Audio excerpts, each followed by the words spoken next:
Good morning. It's 20 to 5. No, it's not. 24. It's 24. Good morning-ish. Good afternoon. Good morning-ish. Whatever you want to call it. Welcome into twitch.tv/Ice Cream Uploads. My name is Graham D. And I'm joined by the man that we call the Behoobe. I'll read, Bib. That's a muhu. I'm just posting that we've gone live, Graham, on social media, and as everybody else can as well if they feel like it. You exactly can do that. Exactly. Go to twitter.com or instagram.com or any other URL for a social platform that people use, and then just search for Ice Cream Uploads, and we will be there, and we post go live messages whenever we do go live for the scoop, which is exactly what we've just done right now. So if you're on Twitter or Instagram or wherever, head over there. Please do feel free to hit like and share, be that a retweet, be that adding to your story, whatever. Please do feel free to share those messages, and I know a lot of you people always do, and we appreciate everyone that does. Thank you very much. But anyone that does take the time out, we mentioned this many, many times in the past, but Twitter is a meeting room. No, Twitch is a meeting room. There we go. And it's great. You open up the meeting room, some people that are there pop in, but a lot of people don't realize the meeting is on. And that is what your Twitter is. That is what your Instagram is and stuff like that. That does let people know that the meeting, this stream, is taking place. And I say stream. It could be an audio podcast. You may be listening on Amazon Music. And if you are, then hey. You may be listening on some form of Spotify. Then hey, how you doing? Because, you know, this is The Scoop. This is the UK's #1 video game podcast. If we do say so ourselves, we are live recording this on twitch.tv/Ice Cream Uploads, where we try to go live on Twitch each and every single weekday at 10 a.m. Ish. It's now 3:45 in the afternoon, so it's a little bit ish today. Some days it's less ish, and some days it just doesn't happen at all, but that's just the nature of the beast because we do work in video games, so we sometimes have to cancel the content, and that's why we massively appreciate it when you guys turn up for this, and you do, and it's great. It's great. Over 200,000 people have watched and listened to this podcast on demand. On demand, I hear you say. Well, that's exactly what we do. That's what we do. So we bring you the biggest, the best, and the breaking stories of the world of video games. We'll give you our thoughts and impressions, but we also want to hear your thoughts and impressions, and then your thoughts and impressions on our thoughts and impressions. That's kind of how the whole thing works. So we are live on Twitch, but that is turned into a podcast, a video on YouTube, and an audio podcast on iTunes and Spotify and Amazon Music and Google Play. And those are the places where over 200,000 people have watched and listened to this podcast on demand. So please do feel free to get involved on behalf of everyone else that does watch and listen to this podcast on demand. So, and breathe. We do bring you the biggest and best and breaking stories, but not quite yet, because we've got a few things to mention. Some housekeeping to go through first, and that is congratulations to Iceman and JMK. They joined our PUBG clan. If you've missed the tweets, it was our pinned post, and we did post out about 4 or 5 times over the last week or so. We made a clan on PUBG, and 17 people have joined that clan. And we were doing a giveaway just for the people that joined that clan. 1 in 17 chance is what you could have had. But then you take 1 away because I'm in that clan, so that's 1 in 16. Also, the fact that only 1 person could win a prize once, even if there was multiple accounts, and Nietzsche's got 2 accounts in there, so that takes it to 1 in 15. And Hulkamania's got 2 accounts in there, so that takes it to a 1 in 14 chance of winning an Astro headset or a 5k G coin, which is incredible odds compared to social media giveaways. But we knew that this would just be giveaways for the people that are always there, people that want to join the clan. Anyway, we announced that this morning. JMK has bagged himself 5k G coin. There he is, JMK. Make sure you slide into the DMs, JMK, if you haven't done it already. Just because that's the term. Once you've done it, nice. We'll sort out getting it to you then. Iceman's already slid into the DMs to let us know that he wants his headset. Surprisingly, he does. We all know Beans will win anyway. Surprisingly, he didn't. He did on Wednesday, but not today. No. And as well as that, this is the first Monday of the month. Completely passed us by. But today's loot drop day. Today's loot drop day. So, do you know what? We've not... I say we've not. I think it's probably automated. But do you know what? We'll give you until 4 p.m. So if you are watching this, you've got a 14-minute notice. We will export the names at 4 o'clock. So if you are a sub at 4 o'clock today, then you will be in the loot drop. If you haven't subbed to the channel yet and thinking, do you know what, I might do that, I might get into a giveaway. Well, we currently have 44 subs on the channel, so still pretty decent odds compared to like follow and retweet stuff. Anyway, we will give away a prize, as we always do on the first Monday of the month, which is today, to one of our subscribers. So whoever is a sub, we'll export the list at 4, and then we'll draw that either tonight or tomorrow when we're live with the next episode of The Scoop. Nice deals. Nice, Yeah. great. As well as that, please do feel free to follow and get involved with all of our sponsors. Shout out to Astro/Logitech, who provided us with the A10 headset from the Logitech Masterclass the other week, which Iceman has just won. Shout out to GT Omega for the sexual chairs that me and Bibba sat in, and yeah, every other one of our sponsors. We don't need to name everyone all the time. You know who they are, right? Right. Mr. Bib, Yes. how does it feel knowing that we've got a full week of scoops ahead of us? Oh my God. I mean, this must be the first time in maybe about 3 months that we've had an actual full week, because it's been like either 2 days or 3 days or 4 days. Obviously, because we've had so many things going on, whether or not it be client work or just in-house Jelly Media stuff. But yeah, having a full week worth of content. I mean, and the lead up to not E3, we're definitely in the right place while we're joining back at the right time, I feel. Goddamn right. And then we're off again for another week afterwards, or at least I am. I mean, we don't know. So that either means there will be no scoops or there will be dollops next week, because from Friday, I will be out for 2 weeks-ish. So yes, please do feel free to jump in and join us and stuff, but we may not be on. The best way you can get notified when we do go live is to drop follows and stuff, and I need to change that because it says Bibby's in the ICU studio. It was all wrong. Nope, nameplates, that's the wrong one. That one, there we go. Bibby's home, Graham's home. Nice. So yes, from next week, we will. This week, we should have you an episode of Scoop every day of the week, unless something happens, which is always possible. But the plan is to bring you 5 scoops this week. But from next week, I am AFK from Monday next week, so I won't be around for. Technically, it's 10, 11-ish days from Tuesday, so it might be 2 full weeks without Scoop. So we'll see. Depending on timings and stuff, we may get me back for the end of the week after. But yeah, fun times. One in Beans' chance of winning. Exactly. If you're a Beans, you've got 100% chance of winning. Although he didn't actually win. It was close though. I think. I mean, let me see. I'll open up the post. Where did we put it? Ice Cream uploads profile pictures. Can I see it? Oh no, it was Nietzsche. So Iceman CFB won the Astro A10 headset. That's his Twitter. And I think it is his Twitch as well. He won the A10 headset, and either side of him is Nietzsche's 2 accounts. Unlucky. So 1 space before or 1 space after, and Nietzsche would have won that one. And then the other headset was JMK. No, that was L Twinks and Hulkamania. No, Beans wasn't actually anywhere near really in that sort of sense then. So it's an off day for Beans. It's an off day Farcical. for Beans. Yeah, honestly. It needs to throw down a few more subs to keep that narrative going, clearly. That's what it is. He's had 1 win this week already in the last 7 days. He can't have another one. So yeah, if you are in the stream, please do feel free to grab yourself a drink or something. It is quite warm outside today. We need to make sure you guys stay hydrated, because we have a few stories for you, starting with the fact that Xbox says none of its first-party showcase trailers will be full CG. I know you're thinking, like, is that clickbait? And if it's not clickbait, is it really that much of a big storyline? But this is something that we've had a conversation about a bajillion times, both on the Scoop and in our Discord, !Discord, if you aren't in there, by the way.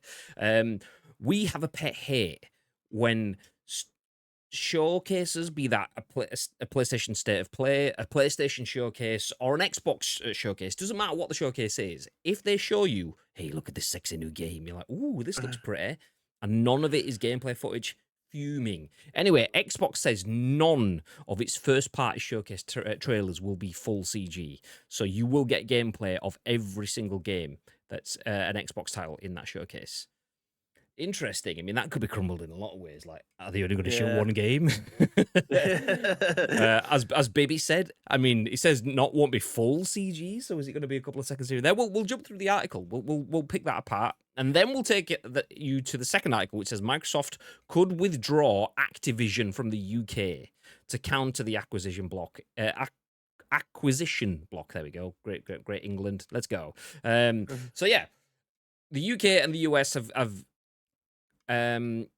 what was the word I'm looking for? Denied the acquisition. They said nope. The CMA, it's not having none of it. Microsoft cannot buy Activision Blizzard as it stands. And if that's the case, then Microsoft may just go, okay, well, you're not getting Activision in the UK. Ta-da! Interesting. We'll see how that goes. Elsewhere, PlayStation boss says cloud gaming has too many technical difficulties. I know, I've played PlayStation gaming through the cloud. It's not very good. After that, we'll jump over to an article on Steam, which has an update that stops publishers from lying about discounts. And then we'll wrap up with, because it's not Friday, but it's pretty much a Friday because we didn't stream on Friday, we'll finish off your Monday with a free game Friday. We'll tell you exactly what game you can bag for free today if you've got a PC. Nice. The London Cheesehead. I'll read. Hello, everyone. Trailer full of CGI is a thing that should not be used as much as it is. Amen. Correct. Exactly.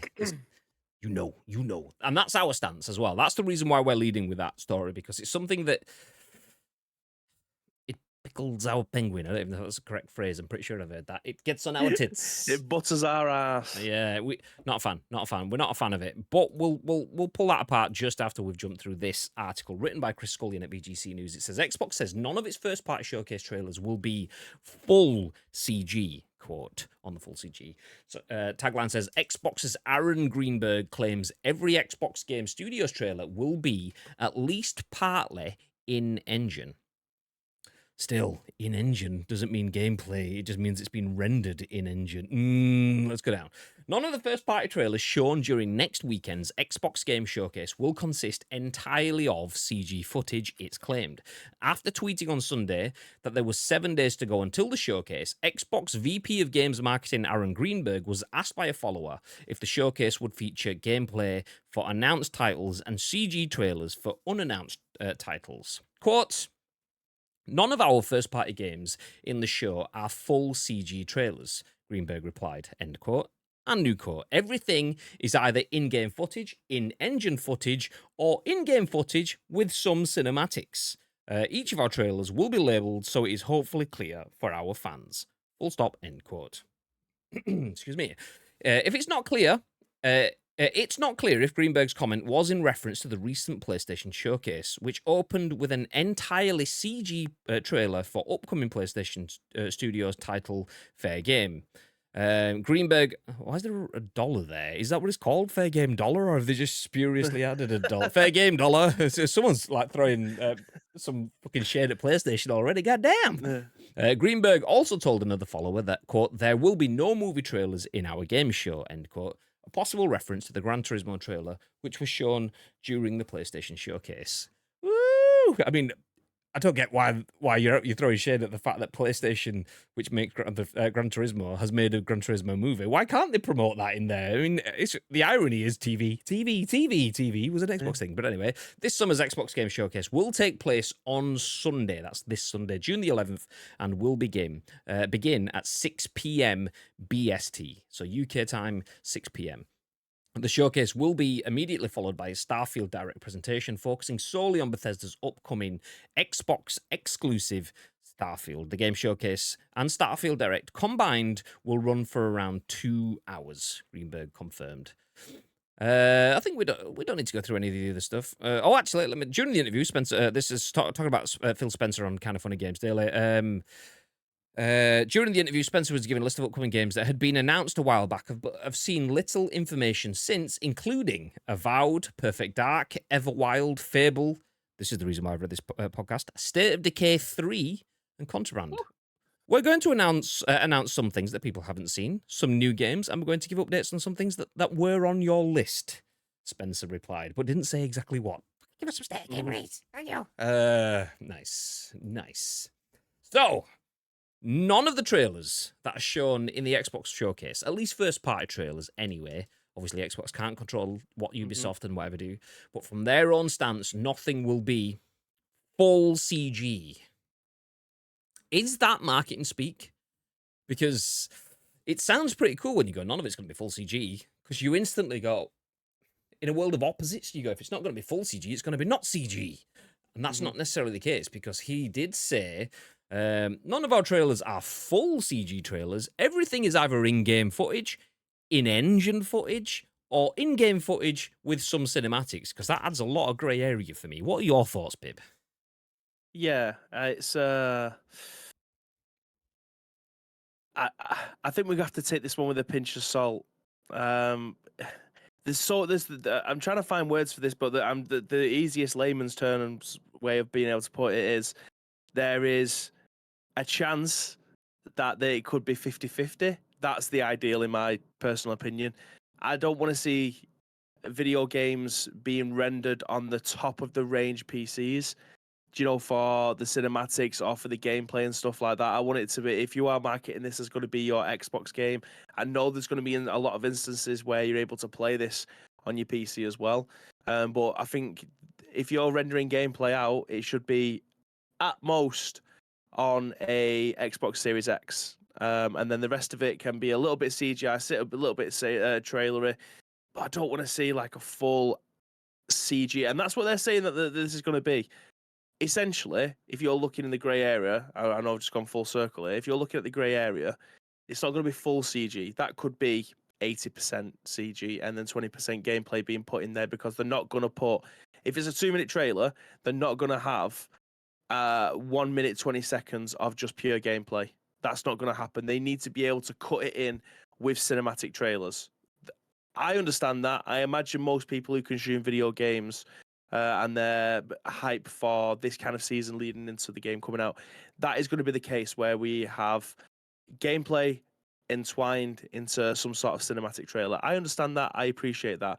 I've obviously biggest gripe is where it's like 90% cinematic trailer, and then you don't know whether or not that particular sliver they're showing us is the gameplay, or it's one that's been pre-rendered by the computer rather than somebody else actually playing that bit out.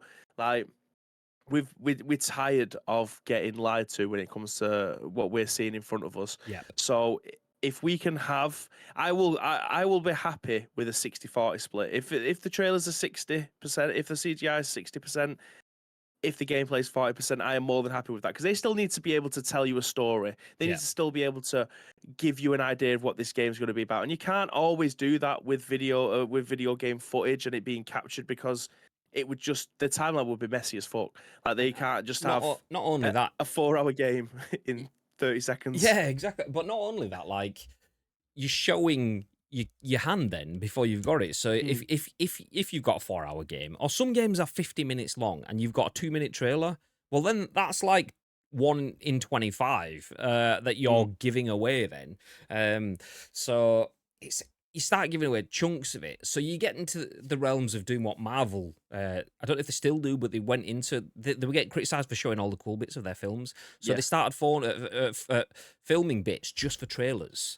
Obviously got criticised then for showing bits that weren't in the film, so false advertising. So you never fucking win. But like, in that sort of sense, I don't Mike. Nice, I don't Mike. All right, Mike, settle down, Mike. I don't mind a bit of marketing fluff where it's like, okay, here's some snazzy graphics and stuff, but I don't want fucking those mobile games where you'd get like some Hollywood actress, I can't remember her name, there's one of them that I'm thinking of specifically, or Arnold Schwarzenegger, and he'll be there like on a battlefield, tanks and everything blowing up, and you think, oh, is Arnold Schwarzenegger doing like some new Predator or something? And then it's like clash of army men, and it's like, fuck's sake, fucking, and then it shows you the gameplay, and it's like top-down sprites and stuff like that, and it's like, I can't even see Arnold's pecs, even if it was him. Fuck's sake, you promised me nipples, and there's no nipples inside. Get out of here.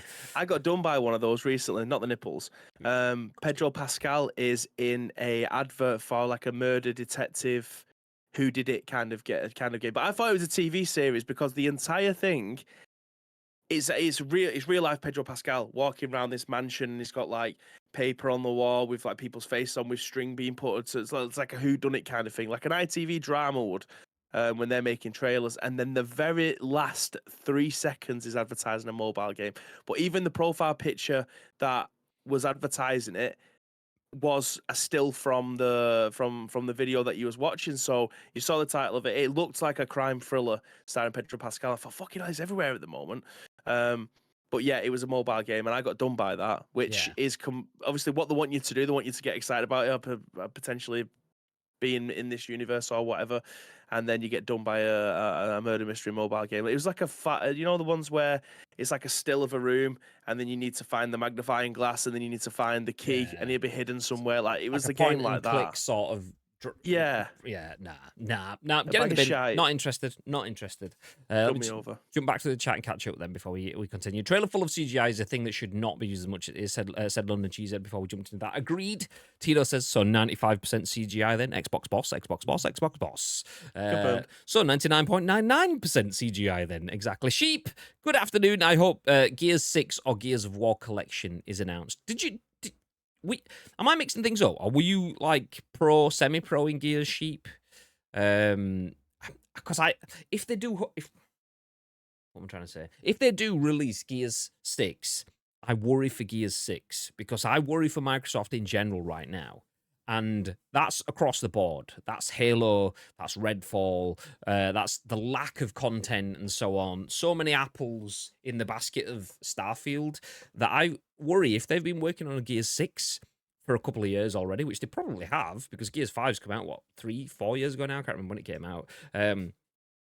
That it's been made in the same landscape as games that have failed. So I kind of almost don't want them to be working on Gears 6. So now at this point where they realise, oh, actually, we keep fucking up, maybe we should change things around.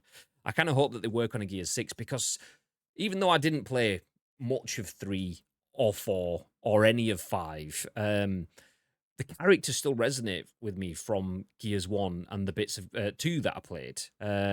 So those characters deserve more than they've got. Just like Halo and Master Chief deserves more than what it's had. And just like all of the Xbox titles recently deserve more than they have. With the exception of Forza Horizon. That's the only real banger that we've had. But it's not really characters, is it? So, yeah, in that sense, I kind of hope that they sit back off Gears 1. Anyway, tangent. I hope we do see some Gears content in there, and I do hope it's a couple of years away so they've got time to fix it. But Xbox usually do, this is what's coming in the next 12 months, or that's what they did last time, most of which still hasn't arrived in the 12 months, but that's what they usually aim for. So maybe a TV show trailer then. Exactly, yeah, so that was a bit of an odd one. So in this article, they're talking about the fact that none of the trailers will be full CG, and there will be no trailers advertising a movie, which feels like a weird sort of swipe. Imagine having a swipe at PlayStation for showing movie trailers in their PlayStation Showcase. The movie is Gran Turismo, and it's based not just on an IP that PlayStation owns and has been PlayStation through and through, but follows the story of Jan Mardenborough, who is a real person. So he was a guy.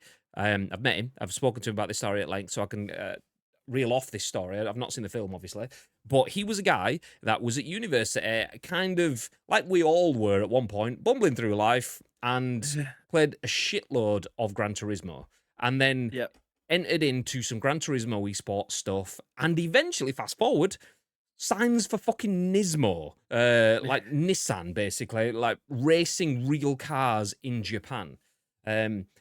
If that isn't related to video games, I don't know what is. Like, because it's a film, but it came from a game that was in those showcases. Literally, spawned it. So if that is a swipe or a snipe, then maybe focus on actually delivering games rather than taking snipes at other things that have not only delivered games, but then delivered content off the back of the games. But anyway, digressing, back to the point at hand. You guys have all touched on the same sort of thing. If he's already saying it's all going to be, none of our trailers are going to be full CG, oh, that sounds pretty cool. But then if you're already clarifying, some are going to be in-game, some's going to be in-game engine, and some cinematics with in-game, that's, you kind of unvalidated, that's the word, unvalidated the point for me. Like, you might as well not have bothered saying that, yeah, they're not going to be full CG. It's going to say, you might as well have just said, yes, our trailers will contain some bits of CG. Because it's the same sentence, just reframed in a different way. You're not really committing to anything there. So that could, like you guys have said, be 95 or 99.99% CG, which is kind of infuriating that we're commenting on this. It's like, I realise you can't say, and the reason you're probably not saying that our trailers will all be 80% CG is because it's not. So now when we drill down into it, you're saying something as a positive, whereas it's not really a positive. And the fact that you've not said it specifically as a positive means it's probably a negative. So, yeah, infuriating. I don't mind CG. I honestly, I love seeing how graphically advanced video game studios can be, even if it is only FMV sequences, full motion video sequences, or whatever that stands for. Could be wrong. CG then, computer generated sequences, and it's not stuff that's actually being played. I don't mind because it looks beautiful. Just like our intro. We don't start the scoop with an ice cream van and sit driving around a digital city because that's not really what's happening. That's just our intro, a little bit of cool graphics to get things going. And I don't mind that for trailers and stuff.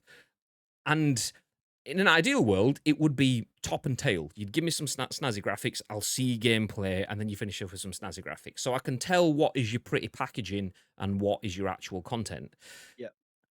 But that's not how it works. Sometimes you don't have the end game stuff developed, so you can't make your narrative storyline and so on, like Bibby was going to touch on before I jumped in. So fair enough, you might need to get a little bit creative with the bits that plug the gaps, as long as you clearly signpost, this bit is not what it's going to look like when you play. Because, I mean, thank you as well, London Cheesehead, who finished off what I was trying to say before. Kate Upton, she was on one of those Clash of Soldier Boys, or whatever it was, like games. Like The Soldier Boy, by the way. There's a game where they all clash in a massive field. It's funny.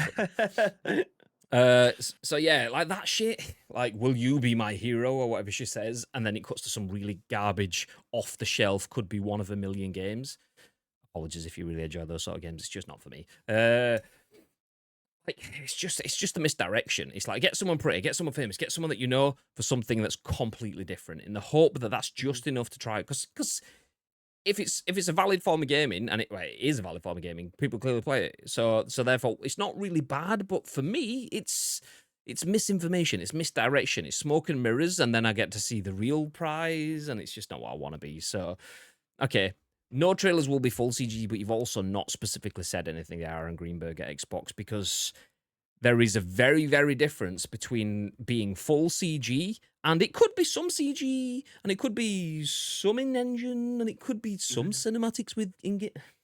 What does that mean? Yeah. Well, I suppose this is their cards being dealt. They're putting down on the table what I assume is going to be the truth. I mean, I'm not saying I'm gullible all the time. I just like to take people for their word. 100%. So I'm very interested to see how far they push this in terms of it won't be full CG. Like I need to know the splits. I mean, the PlayStation and Xbox are very, very good before the trailer starts, or just as it's starting. At the very bottom of it, it'll say it's been captured on X device, and then you can kind of get the idea of what, you know, are they mugging us off here? Are they captured this on a graphics card way more powerful than the best home console available for you? Like, that kind of stuff puts me off, because instantly I'm on the back foot. Then I'm like, this isn't going to look that great, is it? They're trying to sell me something at an absolute premium for, I don't know PC graphics cards. I'm not a PC player, but an RTX 7135, whatever the brand new one is, 156 gigabyte, whatever, and then it's not playable on your PlayStation 5, or it looks like shit on your PlayStation 5. We've been burnt so many times by these kind of instances. So I'm excited to see what we're going to be getting from this, because I want to see more Starfield. I want to see how glorious that game looks, because we've been waiting such a long time for this now, that we are so close to seeing something that I think is probably going to be the most anticipated game of the year. Obviously, we've had Zelda now in the past. So yeah, I'm excited, man. I'm excited. Yeah. Didn't Xbox flag the Halo series at one of their TV showcases? TV series, I mean. Exactly. Same sort of energy. And PlayStation probably flagged The Last of Us sort of HBO crossover at some point. It makes sense. As a gamer looking at gaming content, why would I feel bad for seeing a TV trailer or a movie trailer or a book trailer in there? You do get book adverts, usually shit, but still, they exist. What's the problem with that? Why is that an issue? So yeah, it feels like just swiping for anything, taking any opportunity to try and throw some smoke at other people, which is quite funny when your ship's on fire. Settle down, mate. Settle down. I mean, I appreciate you coming out with the full CG sort of statement, trying to set an opinion.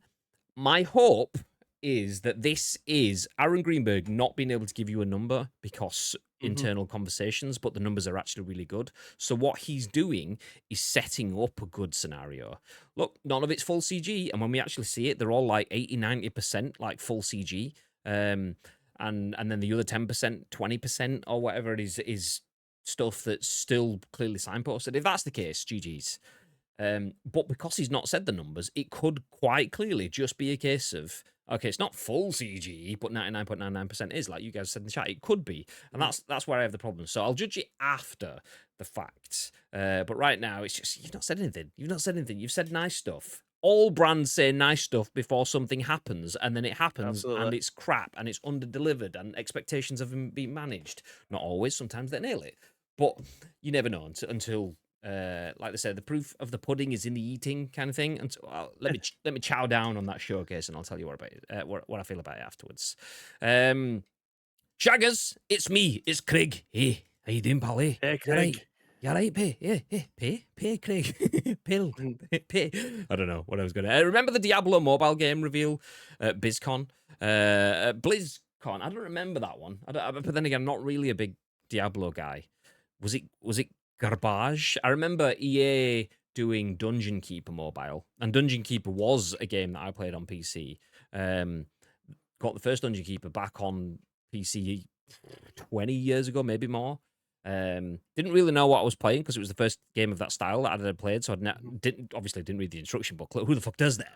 Just kind of fumbled my way through it, and then remember it coming to EA Mobile, and it's not really my sort of game now, and it wasn't then, and it isn't now, but it was kind of like, I'll keep an eye on this because, you know, rose tinted glasses. I remember having fun with that, and then it was just all fucking garbage. I mean, it's EA/mobile 10 years ago. It was just microtransaction heaven. It was horrible. So if it was all like that, then Sheep says proper pro.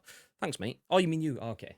So yeah, there you go. Sheep was a Gears Pro. Whoosh. I had a feeling they'll launch Gears of War Collection to get people hyped for Gears 6 in a couple of years. I totally agree with you, though. Very good point. Do you know what? That could be a great way, though, because none of the Gears games were terrible. None of them were terrible. Fucking hell, the size of this moth. Bloody hell. It's a big old moth, is that one? Sorry, babe. Settle down. I was talking then. So don't have me moving my lips. None of them were terrible. Yeah, maybe without playing them, taking other people's consensus and probably getting it wrong, because I obviously didn't play it myself. 3 and 4 maybe dropped off. 5 was a decent game-ish kind of thing. I don't know. You tell me. But it's still, none of them... Dropping off is a long way from being terrible. So releasing that as a collection, getting people in the highs of getting Marcus Phoenix and the Cold Train and all that sort of stuff. I mean, just get to say the words Hammer of Dawn again is all you need to do to give people a good time. But then you bring a reboot. You go back to basics. You do your God of War 2018, but with Marcus Phoenix and the Cold Train. Is it Augustus Cole? Or am I getting that mixed up with something else? Whatever. You have that moment for Gears, that would be badass. And that means that if you've been working on Gears for the last 2 years, you've not been doing it in a climate where Xbox doesn't know how to make games. All you've been doing is making games that have already been made. So winner, chicken dinner, let's go.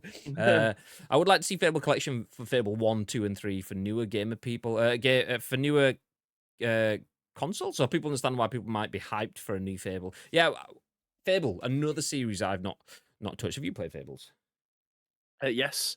I have. I've not played Fable 3. I played the first 2. I've actually got the first 2 somewhere down here. Brilliant games. Definitely Bibby games. Fable was great, says Ted Knott. This PSN code is not working, OP3. I tried it like 50 times. It's voice activated, Jenkins. So if you go up to your PlayStation and you hold the power button, like, do you know you hold it for like 10 seconds and it does like the double beep and stuff like that? If you have to get the right tone. It has to be like a almost romantic OP3, and then you hold on the E at the end into the front. Works perfect. Like Glasgow accent required. Yeah, exactly. Do that and it works.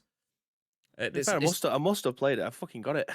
I've got Fable 3, so I must. To be fair, if Bibby's got a game and it's open, it could also mean that he's played it for 4 minutes and then played something else straight afterwards. So you never know. Yeah, maybe. You never know. That is maybe. so next level. I mean, it's OP3, so it's going to be next level. It is what it is. It is what it is. Welcome in, Jenkins. I'll read. Diablo has set the bar now. I assumed it would be the start before the Starfield main course, but I really don't know now, to be fair. I've watched a few people play it. And when I say that, I mean I've literally watched about 10 to 12 people play about 20 to 30 seconds each, and I've gone, still not me. Nope. Nope.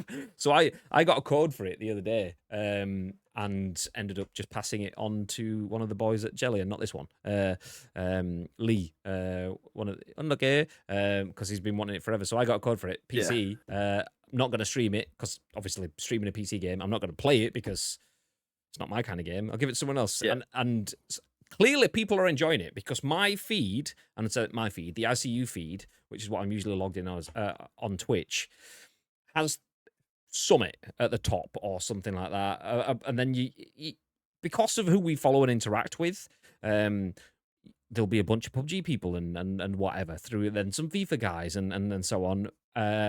But it was literally Diablo.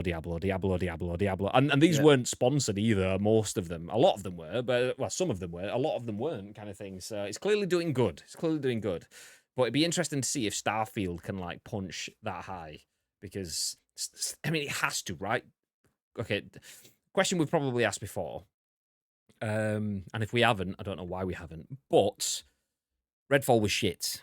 Halo was... Shit's probably a harsh word for Halo. It just wasn't what Halo needed to be for itself and for Xbox. Does Starfield, bearing in mind it's getting another showcase of its own, the last time that happened, we'd just done a 24-hour stream, which was last year, this month, kind of thingy. So does Starfield have to be a massive, groundbreaking success for Xbox to have salvaged something from the last 2 or 3 years? I don't want to sound like I'm lumping the pressure on, but this could easily end up being another Cyberpunk. It could just be one of the most hotly anticipated games, and then very, very close to launch, people are just getting B-roll. They're not getting the option to be able to give the game a proper review and have the proper, we'll call it taste test for the sake of this. Getting their hands on, digging into it and playing it for like 10 to 12 hours to be able to write a review that's based on their own experiences. I don't think that's going to be the case. I genuinely do not think that's going to be the case. However, it's not out of the realms of possibility. I think this game is going to be a success. I think it's going to have some teething issues. I think with a game of this magnitude, out of the gate, there is going to be some patches that probably needs to be applied. There's going to be a lot of crashes. There's going to be some artificial, what do they call it? When the screen starts to like glitch, artifacting. Like there's going to be some messy times, maybe for a couple of days. But I believe that this game is definitely going to be one that we're going to look back at, hopefully in 5 or 6 years, and go, that was probably where this console generation lived and died by. I mean, we have got experiences on the PlayStation 5 and the Xbox that are mind-blowing, groundbreaking, but I don't know why. I've just got this feeling. I don't get this feeling often, but I feel like this is definitely going to be one of the games where we're going to look back and go, that was one of the pivotal games of this generation. Whether or not people try to emulate that kind of success, hopefully not, because original ideas seem to be going by the bloody wayside at this moment in time. It just seems to be reboots and taking inspiration a little bit too much from games that are around at the moment to try and develop something that's very similar, to try and capture the magic in the bottle twice, maybe from a different studio or publisher. But I feel like, I don't get this feeling all that often, but I've just got, there's something that's tingling, and I believe that this is definitely going to be a game of a generation, or the start of this game of a generation. I genuinely hope so. Because we've had one attempt at a game of a generation, and that's been a bit shitty to a lot of games of the generation, like Star Wars Jedi Survivor. potentially a game of generation for a bunch of people. The Last of Us Mhm. Part 2 or Part 1, the remake, potential game of the generations. Spider-Man-ish sort of stuff already with Miles Morales and so on. Potential games of the generation. Hogwarts. Well, actually, Hogwarts, I'll bring that one back in. The reason I got rid of the other ones was just because it's sequels and that sort of stuff, and not that they're not great. I mean, fucking, I've enjoyed pretty much all of those games, but it's the fact that it has been done before. It's nothing that's a complete fresh idea, and the only real one of those, unless someone throws something at me. I mean, no, actually, I take that like that. No. I was gonna say not Bloodborne. What's it begins with E. Game of the year last year. Elden Ring. Elden Ring, that's it. So Elden Ring, it's obviously sequel-ish again, similar sort of game. I know it's a phenomenal game, clearly, for people that enjoy that, which is a lot of people. But it was same Can you hear again. that, by the way? No, I can't hear that. Right, good. Okay. Whereas the first one that was something new, air quotes, like a new IP, trying to take us somewhere new, was Cyberpunk, and it flopped the landing. They stick in the landing, and then there's just and that's what Cyberpunk was. So this is the first one. By a mile. Yeah, it was horrendously bad. And this is the first time we've got something that not only is an Xbox IP, it's like the first major Xbox IP, major, not Redfall, but major Xbox IP for a bajillion years, or one that I can remember anyway. So I feel like it needs to stick. One, for Xbox to have had something decent in the last 3 years, aside from Forza Horizon.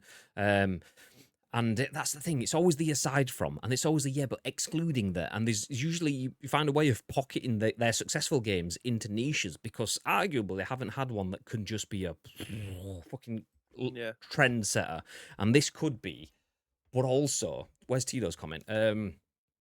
Not gonna lie, Xbox fanboy, as we all know, I'm losing patience. So yes, it definitely needs to land, and I feel this is a big problem, like, because it kind of has to for Xbox and for Bethesda. It has to land, but I believe it will. I genuinely believe it will, because we've had so many delays. People always go with the same sentence that I was using 12 months ago.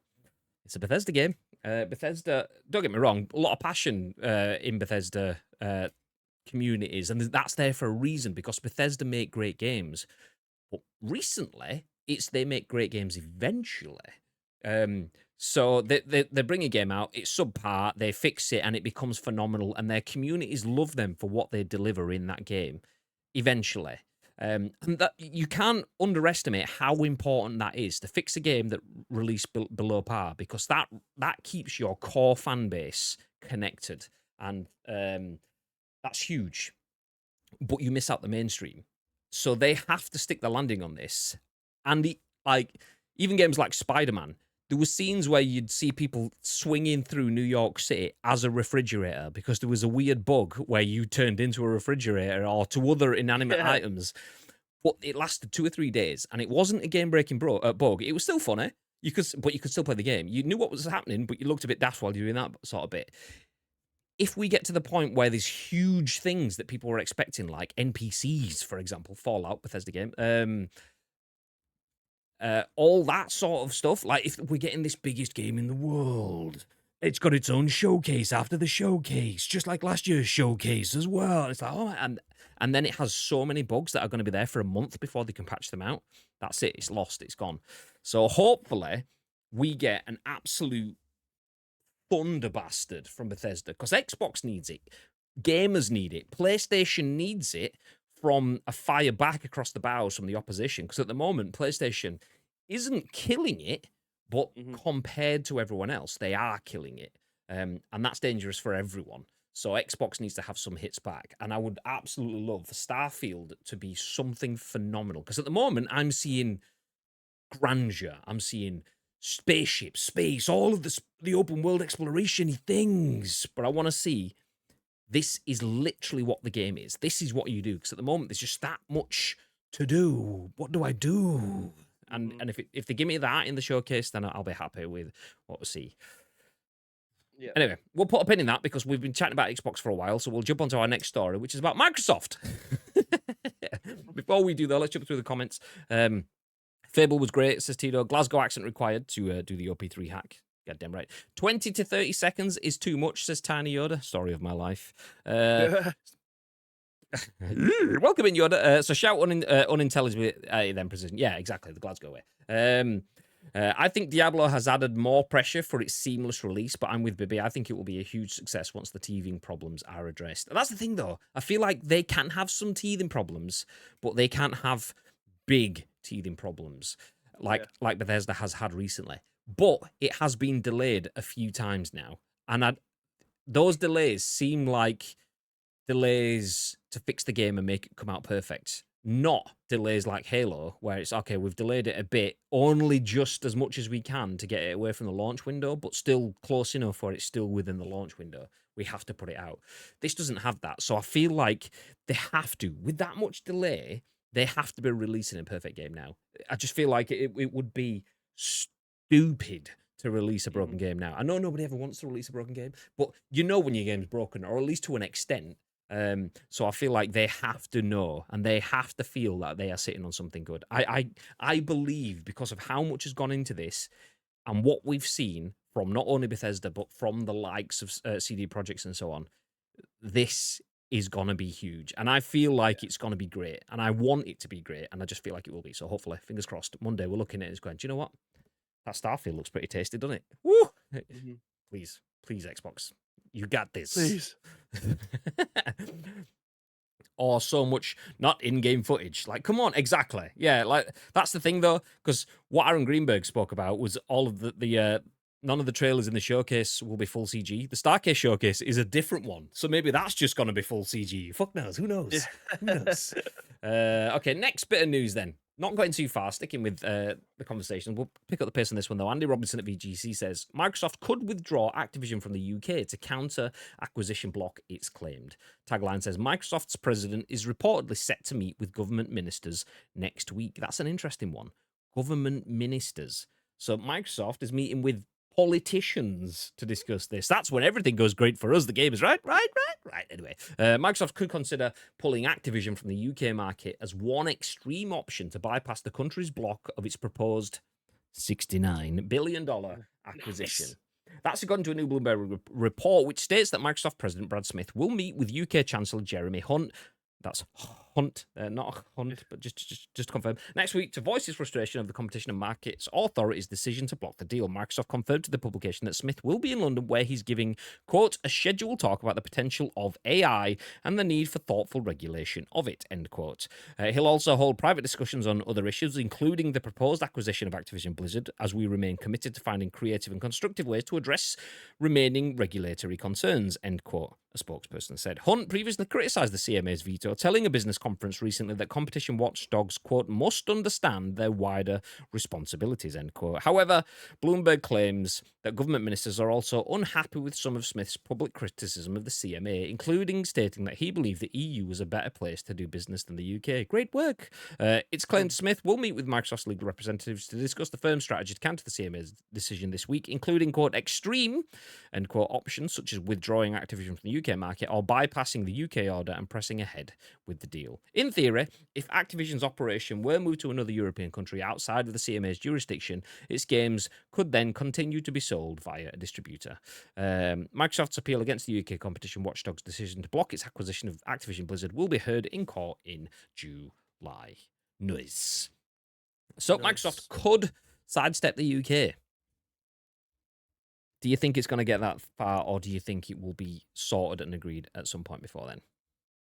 I think it will be sorted and agreed, but this is where my knowledge is being tested at this point. Does this mean then that Activision games won't be being sold in the UK, and you'd have to, as Tito's put it, I guess I'll be moving to New Zealand permanently then to find a way of getting around it? Ish. So it would essentially mean that the games that you are playing wouldn't be UK games. So yeah, you'd load up your alternate account on PSN or Xbox, or you ship them in. So you're not playing your PEGI 18, you're playing your ESRB version of the games, which Microsoft aren't silly. They would still have distribution routes set up. It would just mean that Centresoft, which is not the only, but one of the major video game distributors in the UK, or Koch, or PlayOn as it is now. They do a lot of distribution for loads of other brands. They will just go, oh, by the way, here's 1 million copies of ESRB games that we want you to pass out to all these other retailers, or so on. So people could still sell them. Microsoft just aren't selling them to you directly in the UK. You're getting them via someone else or whatever. So you're just not... It's like me giving Bibby the game and Bibby giving you the game No. in the same room. And it's like, yeah, but I've just given... It's the same. It's not the same. Not legally, not that digital handshake sort of way, not that... But yeah, that's all it would be. But it's had a huge influx of sales in New Zealand. Yeah, exactly. Stupid. But Centresoft would buy 1 million copies from France. That's what it would be. And France would sell it to Centresoft, and Centresoft would then sell all of these games and sell them around. So yeah, it would work in that sort of way. And that's the thing that makes me think this is not gonna be a problem, because if everyone else is allowing it, and there is some valid CMA concerns, maybe not going about it in the right way, but I fully believe that, especially with the pressure from Europe going, yeah, that's fine, and all these other regions going, yeah, that's fine, that we are just gonna strike a deal there and go, okay, as long as you do this, and this, and this, it's fine. So it's kind of stupid not to. I can't see it happening permanently. I can't see it happening. I think it'll all be tied up. We'll just lose money as a country in that sort of sense. All of that purchasing stuff from outside and bringing it in, it's just losing revenue to other markets in that sort of sense. So it's silly. It's in that sort of sense, from a UK perspective, it makes us a more difficult place to do business with, as a number of brands have said. Usually it comes from like your Harvey Weinsteins, like Dick Stains, that tin those phrases with his evil. But yeah, it'll get fixed. It'll get fixed. So nobody has to move to New Zealand permanently. I mean, Tito, feel free. We'd absolutely endorse. I love you very much. Doombraid, welcome back. How you diddling? You kex it. Exactly. So Microsoft could withdraw Activision from the UK. It's not going to happen. It's not going to get that far. It's going to be right. We said it months and months ago that we believed it would stall, and we believed Microsoft would find a way, because Microsoft always do. It's not the first time they've had things held up, and they do everything from playing the column inches to just working with regulators to buttering up politicians. Microsofts are very much experienced at this and always get their way. So I believe it will happen anyway. Not that just because they always get their way, just because it's, if done in the right circumstances, they should get their way. Okay, next story. RHIANNON BEVAN at the gamer says, PlayStation boss says cloud gaming has too many technical difficulties. Don't expect PlayStation to go all in on cloud gaming anytime soon. So Sony CEO Kenichiro Yoshida isn't convinced that cloud gaming is ready for mass industry adoption, citing technical issues. While making it clear that PlayStation views it as an amazing business model, ongoing latency concerns make Yoshida less eager to pursue the technology at this point in time, a very different approach than Xbox is taking. Unlike others who are more optimistic when it comes to cloud gaming, Yoshida says that getting it running at a level that gamers are satisfied with is very tricky, quotes, particularly due to how demand fluctuates throughout the day. This seems to suggest that we shouldn't expect PlayStation to catch up with Xbox's cloud gaming efforts anytime soon, as it appears to be satisfied sticking with its current business model. Quote, I think cloud itself is an amazing business model, but when it comes to games, the technical difficulties are high, said Yoshida, speaking with the Financial Times. A bit more optimistically, he adds, there will be, quote by the way, there will be challenges to cloud gaming, but we want to take on those challenges, end quote. He also said that Sony is still looking into various options for cloud gaming, further suggesting that PlayStation is still far away from releasing its own service for streaming games. We'll stop there because it starts to go on talking about Stadia and other cloud gaming issues and so on. But I can't say I disagree with that. Everything kind of rings true there. Like, the article almost pictures Sony as being stupid for not believing in cloud gaming yet, but I don't believe that's what he's saying. I believe he's saying cloud gaming is still difficult for the masses yet. And as someone that struggles with cloud gaming, despite living a stone's throw away from the second city of the UK, not just some randomer that lives on the edge of the coast in some little old hamlet that's not got fucking anything faster than dial-up internet or whatever. I feel like it kind of makes sense to me, but what are your thoughts, babe? Yeah, I mean, they're kind of doubling down on the remote play stuff. Obviously, we've seen in the last PlayStation conference. that they're going to be providing like a 8-inch screen, was it? And then you can get like a The Wii U. split. Yeah, basically that's what it looked like. It looked like the Wii U. So yeah, I think they are doubling down in that respect. But in terms of creating something like a Logitech G Cloud, what's it called? Is it G Cloud? Yes. A handheld that come out, yeah. So creating something like that, or a Steam Deck that would just rely on you having an internet connection rather than downloading games to the actual unit itself. Xbox are doing it the best way as well. Like, you're able to play your Xbox games via Game Pass by downloading the app on your laptop or downloading the app on your phone, and you can use a Razer Keys control and be able to play all your Game Pass games while you're on the go without creating a just solely Xbox portable device. Like, all the third parties are taking that away from them and creating themselves because Xbox aren't ready yet. And I don't think PlayStation are either. Them creating something for you to be able to play remote games and things like that, I think that's something separate from what Logitech were doing, for instance.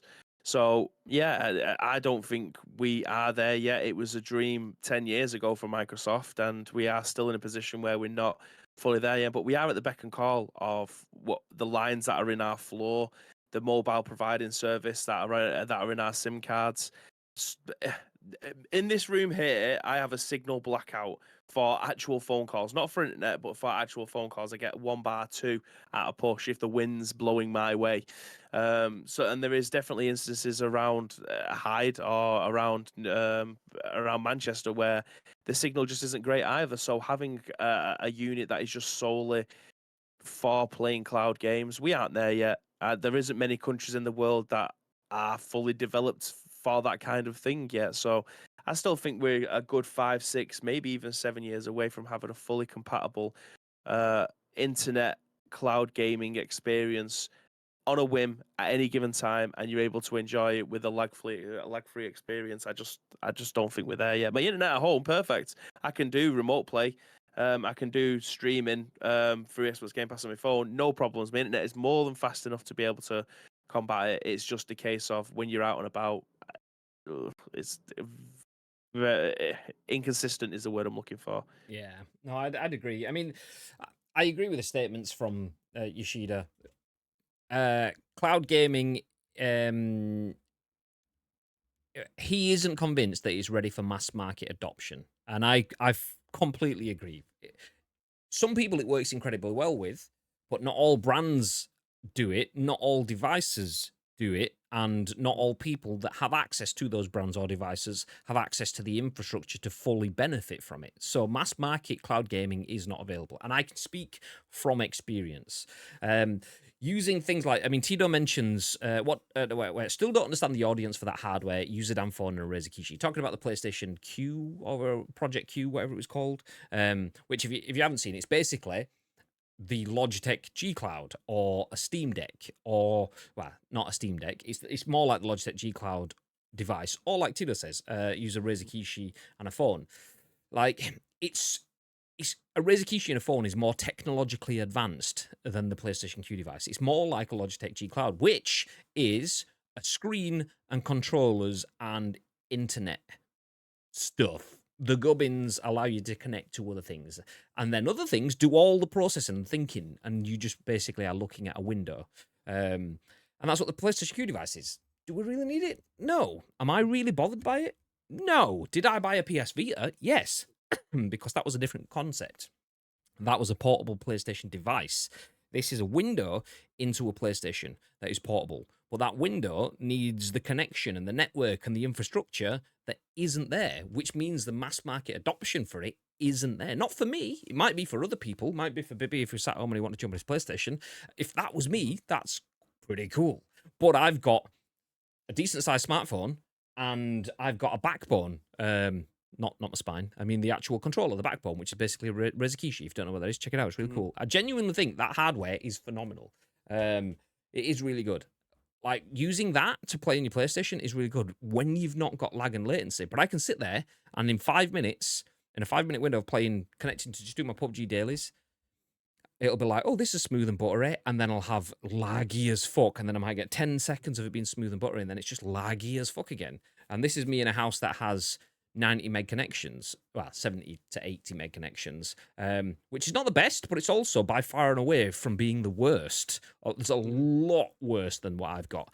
And if mine at that level is still struggling, then yeah, cloud gaming definitely does have technical difficulties. Does that mean PlayStation don't give a shit? Nope, because they've already spoken about that and they've got a cloud gaming based device. They clearly want to get into that market.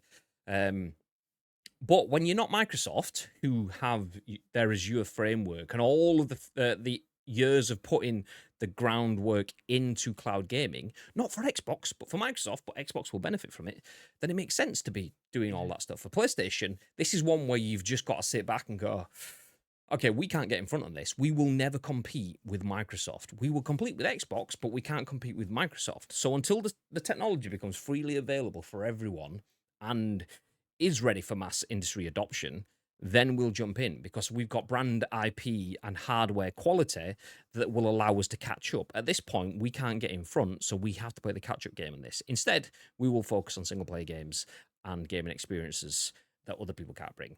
And that, for me, is the right decision for PlayStation. Is it the right decision for Microsoft? No, but it's the right decision for PlayStation, so I understand that. I completely agree for Microsoft. That is where they win, like, 2 generations of failure back.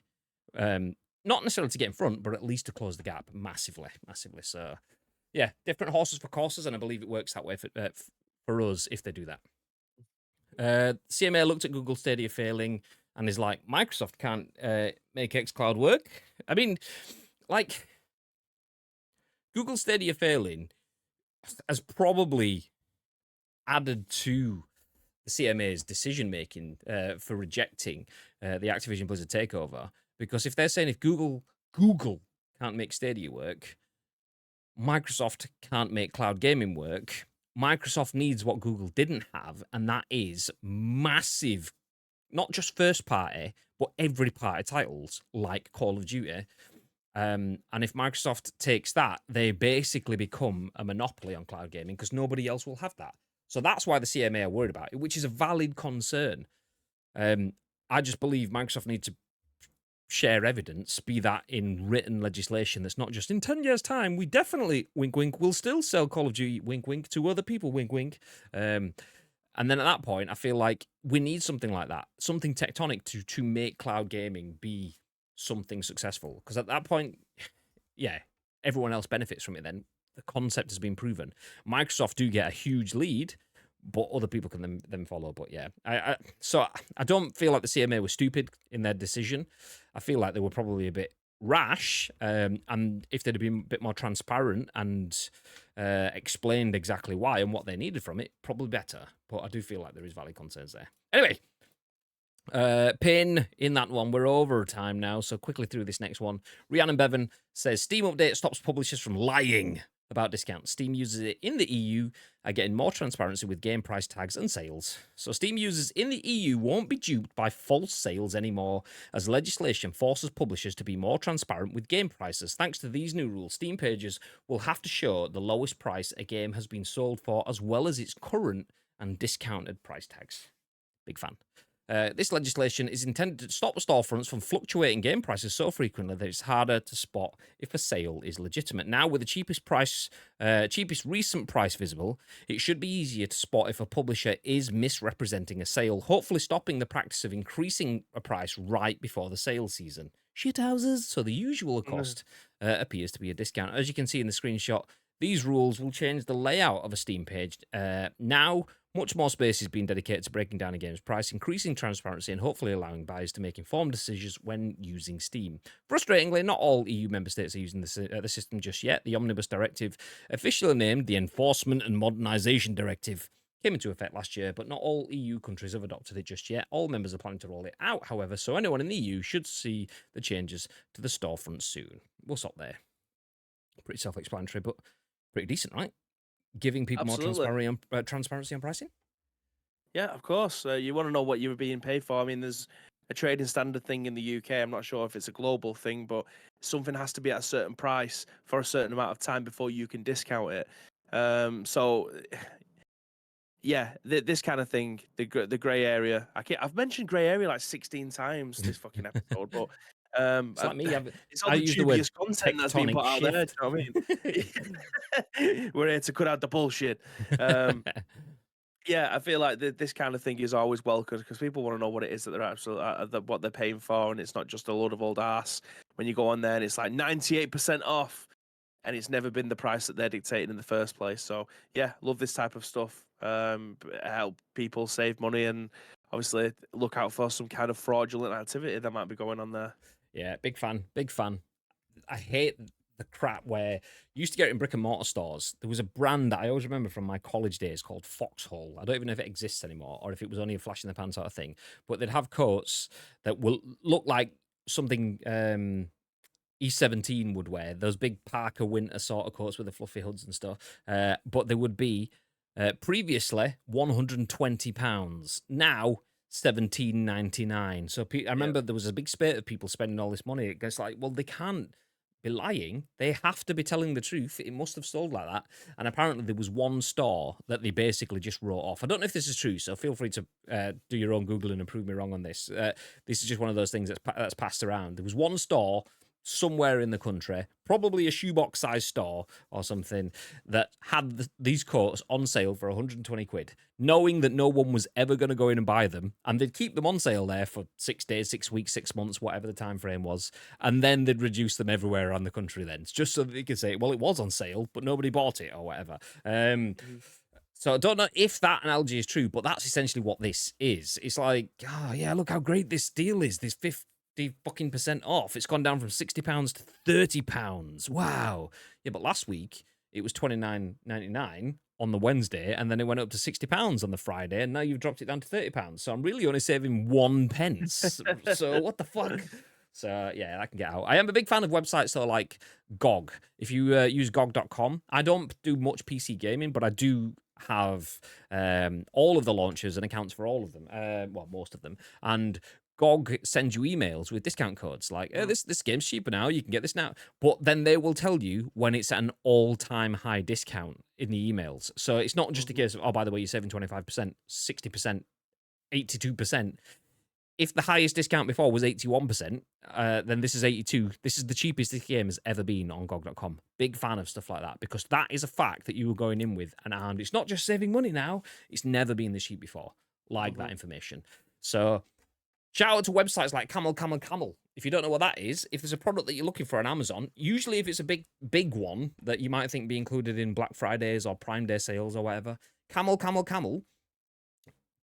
You go into that website, you enjoy, with a link to your product, put it in, and it will give you the history of the product as like a flow chart kind of thing, so you can see the pricing for your products that you're looking for. So if you think, oh, that Sony camera's 500 quid, it's got 100 quid off, that might be cheap. Ooh, and then you look at the history, and it's actually, no, it's usually 420 quid, but they put it up to 600 quid, and they've only taken 100 quid off it, so you can do stuff like that. Big fan of giving people access to that sort of information, because, yeah, that's what we can all do as people anyway, with a lot of programs. This just makes it easier for the people that don't have that information. So big fan. I use a website to keep track of prices for PS games. It shows all prices too. Nice and handy. It says JMK. I once bought a tablet at half price, says Tito, in a Black Friday deal. Half price, air quotes. Turned out it didn't have enough storage to download and apply Windows updates, so took it back. Did research and found from the manufacturer that they'd never sold it before, and it was made especially for the retailer for Black Friday. Asked the retailer what the crack was, and they couldn't answer my question. TLDR, most sales are bullshit nowadays. And they'd save money by stripping out the storage. So they basically made it not worthwhile by getting rid of the storage, which meant it didn't function, and therefore sold it at a cheaper price. Yay! Confirmed. Yeah. Like things like Black Friday and Prime Day. You scroll back through my Twitter, you will see me hyping Black Fridays, Prime Days, whoosh, because you used to get bargains. But brands realised, like it was about 4 or 5 years ago, where you saw people like beating the crap out of each other in Tesco for a Blaupunkt TV. And it was like, nobody fucking wants Blaupunkt TVs, but because it was proper cheap, people were beating the crap out of each other's, and it made column inches, so people were getting hyped for the next sales and stuff. And brands realised very quickly, oh, this is the same thing as Christmas and January sales. More often than not, January sales are shit. Don't get me wrong, you do get some fucking wonderful January bargains, but they're gone before January. The stores open up on the 27th, and that stuff's gone by the 28th. There is no real sales. The stuff after that is the stuff that's crap, and they wouldn't have sold anyway. So get fucking rid of that shit. And it's still not even at a discounted price. And the same thing applies to most digital sales and platforms and stuff. And you can find websites that will tell you all of that price stuff. So Valve bringing that stuff and putting it within the website itself is a big old win, because that is pro-consumer, and everything that's pro-consumer is absolute infinite win. So yes, please. Thank you very much. Shame, because it was a cracking Windows tablet. Throw it hard enough, it'll crack any window, mate. Banter. And that bombshell, let's move on to our final story of the day, which, if Baby had his guitar in his hand, you would get an exclamation mark. Free game Friday. Tunes. Nice. I love the fact that Baby bounces his head along to that, even though he doesn't Even get to though I hear can't it. hear it. Yeah, he just does it. It just adds into the vibe for your viewing pleasure, even though we can't hear it. You got it's the stuff that he puts himself through for you guys. Nice. Professionals. Speaking of professionals, Morgan Park is a professional at PC Gamer, and she's written this article with contributions from Lincoln Carpenter 4 days ago. The reason it's 4 days ago is because it's usually Free Game Friday, but it's Monday. So we're bringing it a few days late. That means you only have 3 days to action this. So if you are interested, this is what's free on the Epic Games Store right now. June the 1st to June the 8th is Midnight Ghost Hunt. And the article says, good news for ghost hunters. It's always midnight somewhere, and thanks to this week's freebie, that somewhere is currently Epic Games Store. Midnight Ghost Hunt pairs prop hunt with good old-fashioned ghost busting in a 4v4 competitive hide-and-seek. Hunter players seek the opposing team of ghosts who can camouflage themselves by possessing furniture. But that phantasmal footstool disguise isn't just prime antiquing material. Thanks to some ghostly telekinesis, it can quickly become a lethal weapon. Stay frosty, hunters. Nice. Any bookcase could be out for blood. So yeah, if you've got a PC, even if you can't get on your PC, you can do it in browser. Just load up Epic Games Store and head to the free games on the front page, which will be Midnight Ghost Hunt, and get this bagged. You've got until about 4 p.m. Thursday, and that gets swapped out for a mystery game. Ooh, nice. So there you go. That's the news for the day. A little bit of a recap. Xbox says that none of its games will be full CGI, but didn't say that it won't be 99.9% CGI for their showcase on Sunday. We'll have to keep our eyes open and see what happens with that. Xbox has also said, well, Microsoft has said that they could withdraw Activision from the UK if the block from the CMA stays in place. PlayStation say that cloud gaming is great, but also has a lot of technical difficulties, so isn't a major part of their plans right now. Steam has had a nice little update, which allows you to see how cheap games have been previously, and Midnight Ghost Hunt is free on the Epic Games Store. And that is seen. We are done. Thank you, everyone, for joining us. We appreciate you for dropping in. Do stick around. We're going to drop a raid on one of our friends as well. Pass on a little bit of love. Tomorrow, we should be back with another scoop from the studio.